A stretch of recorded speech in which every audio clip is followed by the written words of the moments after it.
और इस आयोग पर बीपीएसएससी पर अब कोई भरोसा विश्वास नहीं रहा है, क्योंकि सरकार और आयोग दोनों की तानाशाही पूरा चल रहा है शुरू से ही। 2017 बैच से ही जब से आयोग बना है, बहाली में जो है किसी का ये नहीं सुनता है। कोई विधायक, एमपी, एमएलए, मंत्री का कोई वैल्यू नहीं है इसके सामने। अब हम लोगों को भरोसा है अपनी न्यायपालिका पर, संविधान में भरोसा है और हम लोगों को न्याय मिलेगा। न्यायपालिका पर भरोसा है हम लोगों को, इसलिए हम लोग आज पटना गांधी मैदान में पूरे बिहार से जितने भी स्टूडेंट कैंडिडेट हैं जिनको कट ऑफ से अधिक मार्क्स है एकत्रित हुए हैं और हम लोग कोर्ट जाने की तैयारी में हैं और हम लोग सुप्रीम कोर्ट तक लड़ेंगे। ये तो भ्रष्ट है ही। सुनीत कुमार बिहार का सबसे भ्रष्ट अधिकारी है, जो कभी भी बिहार के विकास के लिए काम नहीं किया। जो लोग जिनके शासनकाल में बिहार पीछे चला गया, वैसे अधिकारियों को आप बीपीएसएससी का चेयरमैन बनाते हैं, वैसे अधिकारियों को आप बीएसएससी का चेयरमैन बनाते हैं, वो भी रिटायर्ड पर्सन को। क्या बिहार में अधिकारियों का कमी है? जो रिटायर आदमी को आप अध्यक्ष बना रहे हैं, सचिव बना रहे हैं और उसके बाद उसका एक्सटेंशन दे रहे हैं 3-3 साल का। तो इसका सबसे एक ही इलाज है, जब बीमारी हो कोई तो उसका इलाज किया जाता है। अगर एक डॉक्टर को दिखाने से वो बीमारी सही नहीं हो तो डॉक्टर बदलना जरूरी होता है। तो अब सबसे बड़ा इसका इलाज, इस दवाई, इस बीमारी का एक ही दवाई है, सीबीआई जांच हो। और वो सीबीआई जांच तभी होगा, ये सरकार नहीं कराएगी। ये सीबीआई जांच तभी संभव है जब बिहार के छात्र एकजुट होंगे। और जिस दिन छात्र एकजुट हो जाएंगे, सीबीआई जांच क्या, ये सुनीत कुमार कौन चीज़ है, इसको तो चुटकी में मसल देंगे हम लोग। नीतीश सरकार की कुर्सी हिल जाएगी और नीतीश सरकार की जगह कोई और भी सरकार होगी और इस तरह का काम करेगी तो उसकी भी कुर्सी हिल जाएगी। लेकिन सरकार और आयोग और ये शिक्षा माफिया मिल के, इस तीनों का गठबंधन और ये सब मिल के स्टूडेंट्स में फूट डालने का कोशिश कर रहे हैं। और मुझे बड़ा ही दुख होता है और कभी कभी अपने आप पे शर्म भी आती है मुझे कि मैं इतना कोशिश कर रहा हूँ फिर भी सरकार हमारी बात को नहीं सुन रही है। और शर्म इस बात की आ रही है मुझे कि मैं भी छात्र हूँ, अभी भी छात्र हूँ और शिक्षकों से मैंने पढ़ा है। और मैं जिन शिक्षकों का आदर करता हूँ ना, उसी में से कुछ शिक्षक ऐसे हैं जो दलाली करते हैं और वो लोग सेटिंग गेटिंग में इन्वॉल्व रखते हैं। नमस्कार, मैं हूँ राजमोहन तिवारी और आप जुड़ चुके हैं लाइव बिहार के साथ। दरोगा बहाली 2446, ये ऐसा बहाली है जो सबसे ज़्यादा पूरे बिहार के इतिहास में अगर कोई बहाली विवादित रहा होगा तो शायद यही है। हर स्टेप में ये कोर्ट के इसने दर्शन किए हैं। इसके बावजूद आज जब फाइनल मेरिट लिस्ट जारी कर दिया गया, उसके बाद जब फाइनल कट ऑफ जारी किया गया, अभ्यर्थियों के मार्क्स जारी किए गए तो विवाद बढ़ता ही जा रहा है। कट ऑफ से ज़्यादा मार्क्स होने के बावजूद अभ्यर्थी वंचित हो गए मेरिट लिस्ट में आने से। आखिर क्या कारण है, अभी तक किसी को कुछ समझ में नहीं आ रहा है। आयोग इस पर जवाब भी नहीं दे रहा है। कुछ अभ्यर्थी जिनका कट ऑफ से ज़्यादा मार्क्स है वो आज गांधी मैदान में एकत्रित हैं। हमारे पीछे आप देख सकते हैं, इनसे भी बात करेंगे और जानेंगे कि क्या आगे की ये सोच रहे हैं और किस प्रकार आगे तैयारी करेंगे। क्या नाम है? मेरा नाम पीयूष है और हम भागलपुर से आए। मेरा सर 149.4 नंबर है और मेरा कैटेगरी में 145.6 से लिया है। 4 नंबर हमको ज़्यादा है, फिर भी हम इसके बावजूद भी मेरा नहीं हुआ। ऐसा हिटलर आयोग हम कभी नहीं देखे थे अपना ज़िंदगी में। क्या आगे क्या करने का विचार? आगे क्या, हम लोग अभी हाई कोर्ट का रुख करेंगे, इसके बाद सुप्रीम कोर्ट तक जाएंगे, लेकिन अब की बार इसको छोड़ेंगे नहीं। लड़ाई लड़ना है? हाँ, लड़ाई एकदम पूरे तरीक़ा से लड़ना है। क्या लग रहा है, आयोग जिस प्रकार से आयोग का रवैया रहा, जिस प्रकार से हर एक कदम पर उसने कभी जवाब नहीं दिया, आप उम्मीद लगाए हैं कि आयोग इस पर आपको आगे जवाब देगा? जब तक सर हाई कोर्ट पर ही हमको भरोसा और न्यायालय पर ही, आयोग पे तब कुछ नहीं रहा। इसमें लिखता है कुछ, करता है कुछ, दिखाता है कुछ, ऐसा आयोग है। आपका नाम? मेरा नाम निरंजन कुमार है और मैं नवादा से आया हूँ। मेरा मार्क्स 151.8 है और जबकि मेरा एबीसी का कट ऑफ 143.2 गया, फिर भी मेरा सिलेक्शन नहीं हो पाया। तो मैं आयोग और सरकार से पूछना चाहता हूँ कि मेरा सिलेक्शन क्यों नहीं हो पाया। मतलब यही जानकारी सबसे पहले आप दे दीजिए। हाँ। कि भैया कट ऑफ से ज़्यादा मार्क्स आया है फिर भी सिलेक्शन क्यों नहीं हुआ? यही तो मैं पूछना चाहता हूँ सरकार और आयोग से, मेरा सिलेक्शन क्यों नहीं हुआ। मेरा हक का जो था पोस्ट वो किसको दे दिए आप? उम्मीद है कि आयोग जवाब देगा? सरकार, आयोग पे तो कोई भरोसा नहीं है, लेकिन न्यायालय पे भरोसा है। हाँ, सीएम नीतीश कुमार से? नीतीश कुमार तो खुद इसमें मेरे हिसाब से इन्वॉल्व है। दरबार भी लगाए हैं, वहाँ पर क्यों नहीं जा रहे? जनता दरबार में इसका तो कोई सुनवाई नहीं हो पाएगा, क्योंकि मेरे को पता है, क्योंकि वहाँ पे तो जाने का प्रोसेस पता रोक देगा, क्या करेगा। हम लोग तो अभी तक गए नहीं है वहाँ पे। जनता, मेरा नाम लल्टू यादव हुआ, हम मधेपुरा से हैं। हमको कट ऑफ से 9 मार्क्स अधिक है और इस आयोग पर, बीपीएसएससी पर अब कोई भरोसा विश्वास नहीं रहा है, क्योंकि सरकार और आयोग दोनों की तानाशाही पूरा चल रहा है शुरू से ही। 2017 बैच से ही जब से आयोग बना है, बहाली में जो है किसी का ये नहीं सुनता है। कोई विधायक, एमपी, एमएलए, मंत्री का कोई वैल्यू नहीं है इसके सामने। जहाँ तक कि जब ये मेरिट दिया जा रहा था, मेडिकल वाले भी स्टूडेंट थे, जितन राम मांझी से भी ये लोग मिले थे, किसी का ये आयोग नहीं सुनता है। इतना डिक्टेटरशिप बढ़ गया है बिहार में, कहीं स्टूडेंट का कोई नहीं है सुनने वाला। अब हम लोगों को भरोसा है अपनी न्यायपालिका पर, संविधान में भरोसा है और हम लोगों को न्याय मिलेगा। न्यायपालिका पर भरोसा है हम लोगों को, इसलिए हम लोग आज पटना गांधी मैदान में पूरे बिहार से जितने भी स्टूडेंट कैंडिडेट हैं जिनको कट ऑफ से अधिक मार्क्स है एकत्रित हुए हैं और हम लोग कोर्ट जाने की तैयारी में हैं और हम लोग सुप्रीम कोर्ट तक लड़ेंगे। कब जाएंगे कोर्ट? हम लोग बैठक कर रहे हैं, कुछ लोग पहले ही केस कर चुके हैं, क्योंकि आप जानते होंगे कि आयोग जो है स्टूडेंट के एकता को तोड़ने के लिए अलग अलग प्रकार के पैतरा अपना रहे हैं। कुछ दिन पहले नोटिस निकाले हैं, गुगली फेंके हैं कि जो स्टूडेंट अगले एग्जाम की तैयारी में लग जाए, इस बार निकाल ही लेंगे 2213 में। लेकिन भैया 2213 में तुमको कैसे होगा? हम लोग इतना पढ़ करके दर्जनों एग्ज़ाम निकाल करके बैठे हुए हैं, हम भी अभी भी जॉब में हैं, दर्जनों एग्ज़ाम निकाल करके बैठे हैं और हम लोगों का मेरिट वहाँ नहीं बना, ज़बरदस्ती बाहर कर दिया गया है। अभी तक कोई स्पष्टीकरण नहीं आया है, तो इसको तानाशाही माना जाएगा आयोग का। तो तुम लोगों को कैसे होगा? हम लोग फिर तैयारी करेंगे, सब दिन तो होते जाएगा आरसीपी टैक्स वाले का। जनता दरबार नाम मात्र के हैं नीतीश जी के, जब भी जनता दरबार ये लगाते हैं पहले उसका फिक्स रहता है कौन आएंगे जनता दरबार में, ठीक। और दरोगा के जो भी अभ्यर्थी उसमें ऑनलाइन अप्लाई करते हैं, हमको शामिल होना है, पहले उनको साइड कर दिया जाता है, तो टाइम बढ़ा दिया जाता है। और हम लोग को न्यायपालिका पर भरोसा है, अंतिम दम तक लड़ेंगे केस और अगला एग्जाम नहीं होना चाहिए किसी भी सूरत में नहीं। ये मतलब जब तक ये फाइनल नहीं हाँ, हो जाता है तब तक। हाँ, इसमें तो हर कदम कदम पर प्रॉब्लम है आयोग। और ये आयोग गूंगी है, कुछ बोलता नहीं है, सीधा करके दिखा देते हैं।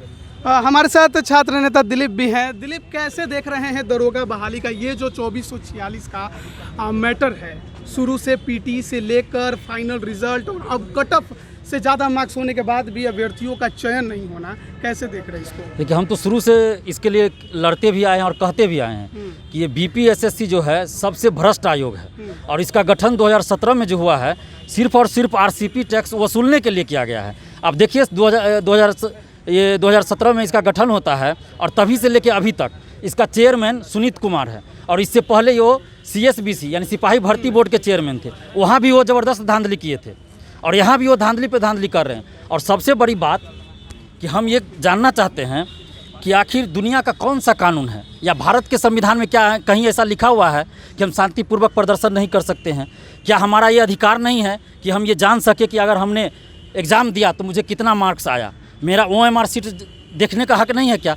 अभी बहुत सारे परीक्षार्थी ऐसे हैं जिनका कि कट ऑफ से ज़्यादा मार्क्स है, ये तो आप देख रहे हैं, ये लोग को दिख रहा है कि कट ऑफ से ज़्यादा मार्क्स है, फिर भी मतलब आयोग की तरफ से कोई जवाब नहीं दिया जा रहा कि ऐसा क्यों हो रहा है कि कट ऑफ से ज़्यादा मार्क्स रहते हुए भी रिजल्ट नहीं है।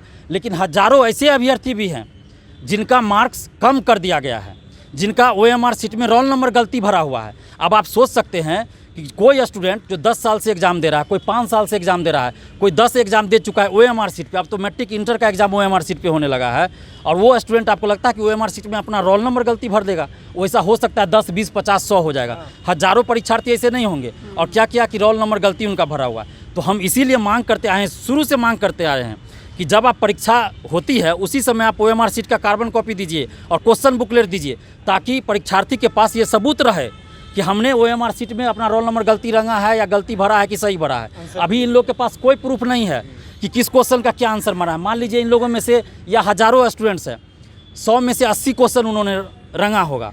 अब आयोग ने क्या किया होगा, 10 क्वेश्चन और रंग दिया होगा जो गलत आंसर होगा, तो इनका तो निगेटिव चला जाएगा। तो इसकी क्या गारंटी और इसका क्या सबूत हमारे पास है? ये तो भ्रष्ट है ही। सुनीत कुमार बिहार का सबसे भ्रष्ट अधिकारी है, जो कभी भी बिहार के विकास के लिए काम नहीं किया। जो लोग जिनके शासनकाल में बिहार पीछे चला गया, वैसे अधिकारियों को आप बीपीएसएससी का चेयरमैन बनाते हैं, वैसे अधिकारियों को आप बीएसएससी का चेयरमैन बनाते हैं, वो भी रिटायर्ड पर्सन को। क्या बिहार में अधिकारियों का कमी है? जो रिटायर आदमी को आप अध्यक्ष बना रहे हैं, सचिव बना रहे हैं और उसके बाद उसका एक्सटेंशन दे रहे हैं 3-3 साल का। ऐसा कहीं नहीं हुआ होगा। विधानसभा में कार्य स्थगन प्रस्ताव आया था बिहार दरोगा में धांधली जो हुई इसकी सीबीआई जांच की मांग को लेकर 5 मार्च 2020 को, और ये नीतीश सरकार, भ्रष्ट नीतीश सरकार देखिए 6 या 7 मार्च को नोटिस निकालती है कि एक्सटेंशन किया जाता है 3 साल का सुनीत कुमार का। तो ये सुनीत कुमार कोई नहीं है। सुनीत कुमार क्या है? आरसीपी सिंह का चमचा है। हम खुलेआम बोल रहे हैं, अगर है हिम्मत सरकार में तो सीबीआई जांच करावे 2446 दरोगा बहाली की, और 2446 दरोगा बहाली ही नहीं, आप 1717 दरोगा बहाली की भी जांच करा लीजिए। अगर उसमें फर्जीवाड़ा नहीं निकला तो दिलीप कुमार को जेल भेज दीजिए, हमें मंजूर है।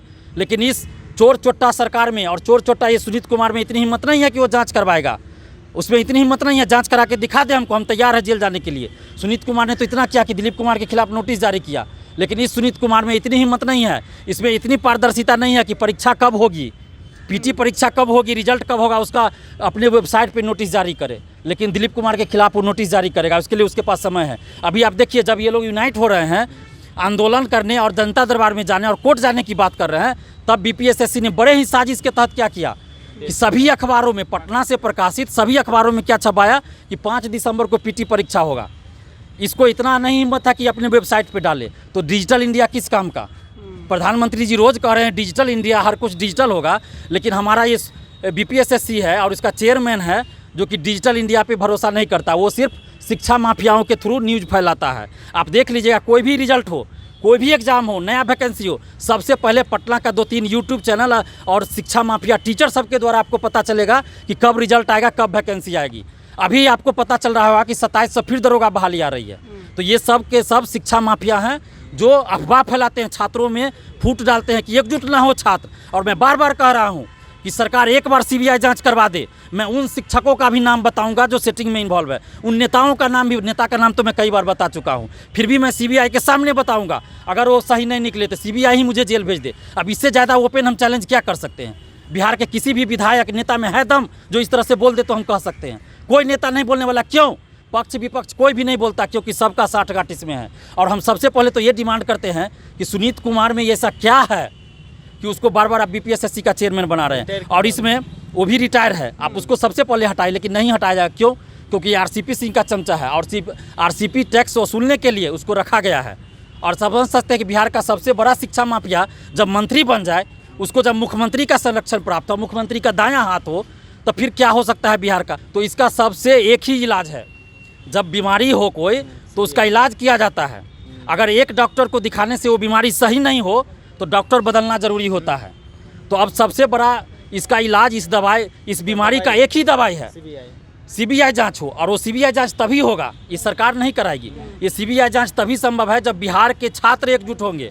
और जिस दिन छात्र एकजुट हो जाएंगे, सीबीआई जांच क्या, ये सुनीत कुमार कौन चीज़ है? इसको तो चुटकी में मसल देंगे हम लोग। नीतीश सरकार की कुर्सी हिल जाएगी, और नीतीश सरकार की जगह कोई और भी सरकार होगी और इस तरह का काम करेगी तो उसकी भी कुर्सी हिल जाएगी। लेकिन सरकार और आयोग और ये शिक्षा माफिया मिल के, इस तीनों का गठबंधन और ये सब मिल के स्टूडेंट्स में फूट डालने का कोशिश कर रहे हैं। और मुझे बड़ा ही दुख होता है और कभी कभी अपने आप पे शर्म भी आती है मुझे कि मैं इतना कोशिश कर रहा हूँ, फिर भी सरकार हमारी बात को नहीं सुन रही है।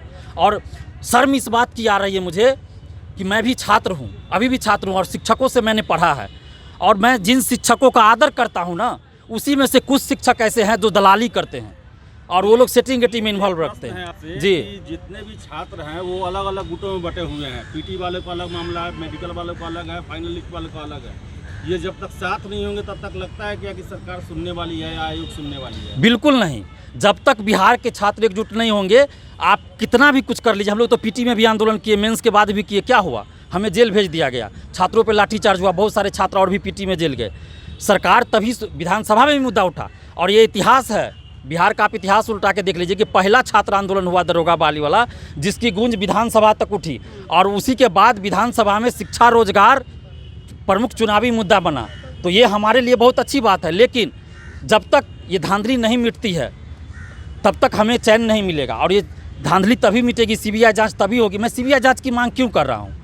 बार बार मैं सीबीआई जांच की मांग इसीलिए कर रहा हूँ कि अगर एक परीक्षा में धांधली की सीबीआई जांच होती है तो सारे शिक्षा माफिया पकड़े जाएंगे जो कि सेटिंग गेटिंग में इन्वॉल्व रहता है। उसमें मैं खुलेआम बोल रहा हूँ कि नीतीश जी के करीबी लोग शामिल है, नेता, मंत्री, राज्यसभा सांसद, विधायक शामिल है, पटना के 2-3 शिक्षक शामिल है।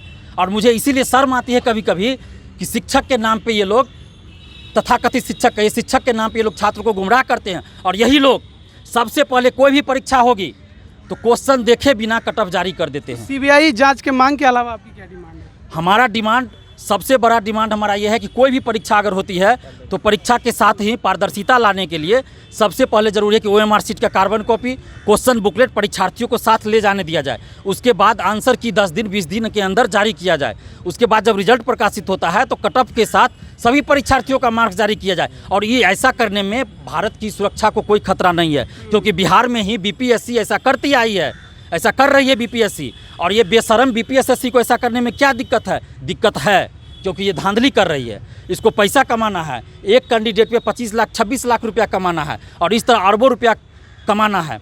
आखिर ये दरोगा बहाली के PT रिजल्ट के 1.5 साल बाद आप मार्क्स दिखा रहे हैं, उस मार्क्स को लेके परीक्षार्थी क्या करेंगे? फिर अगला वैकेंसी आ गया, डेट भी तुरंत डेट दे देता है। तो ये तो छात्रों में फूट डालो और धांधली करो की नीति पे चल रही है सरकार और ये आयोग।